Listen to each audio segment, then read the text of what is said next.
ప్రభునందు ప్రియులారా, ప్రభునామమున మీకు వందనములు. ఈరోజు దేవుని యొక్క వాక్య ధ్యానము ఎఫెసీయులకు రాసిన పత్రిక 1వ అధ్యాయము 1వ వచనము. దేవుని చిత్తము వలన క్రీస్తు యేసు అపోస్తలుడైన పౌలు ఎఫెసులోనున్న పరిశుద్ధులను, క్రీస్తు యేసునందు విశ్వాసులైన వారికి శుభమని చెప్పి వ్రాయున్నది. దేవుడు ఈ మాటలు దీవించి ఆశీర్వదించునుగాక.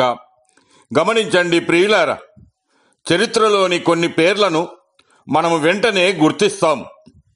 అలాంటి పేర్లలో పౌలు పేరు కూడా ఒకటి. ఆయన అసలు పేరు సౌలు. ఆయన బెన్యామీను గోత్రానికి చెందినవాడు కావడం వలన ఆయనకు ఇజ్రాయేలీయుల మొదటి రాజైన సౌలు పేరు పెట్టి ఉండవచ్చు. కానీ పౌలుగా మారిన తార్సుకు చెందినటువంటి ఈ సౌలు రాజైన సౌలు వలె కాక ఎంతో విధేయతతో, నమ్మకముతో దేవునిని సేవించాడు.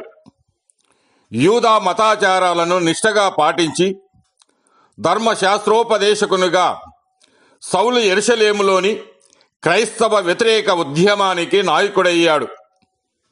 అపోస్తుల కార్యములు 8వ అధ్యాయం 3వ వచనములో సౌలు అయితే ఇంటింట జొచ్చి పురుషులను స్త్రీలను ఈడ్చుకొని పోయి చెరసాలలో వేయించి సంఘమును పాడు చేయుచుండేవాడు.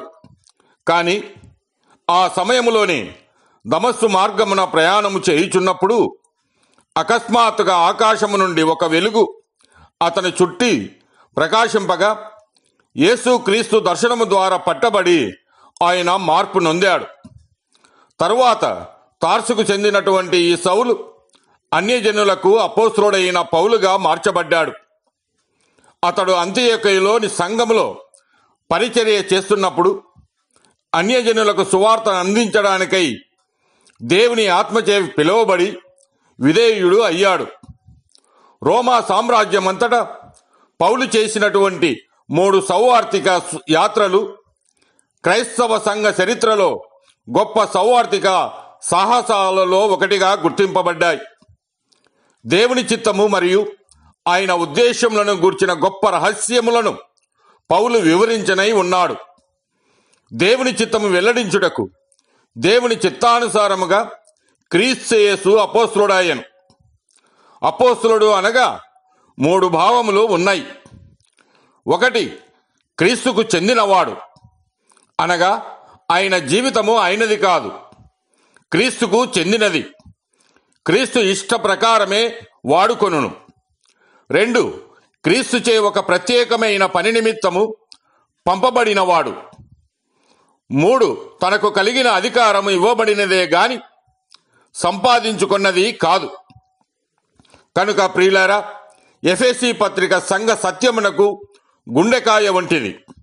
ఇజ్రాయేలీయులు భూ సంబంధమైన దీవెనలకు మాత్రమే పాత్రులు. అయితే క్రైస్తవులు పరలోకమునకు చెందిన ప్రతి ఆశీర్వాదమునకు పాత్రులే. దేవుడు మిమ్మల్ని దీవించి ఆశీర్వదించునుగాక.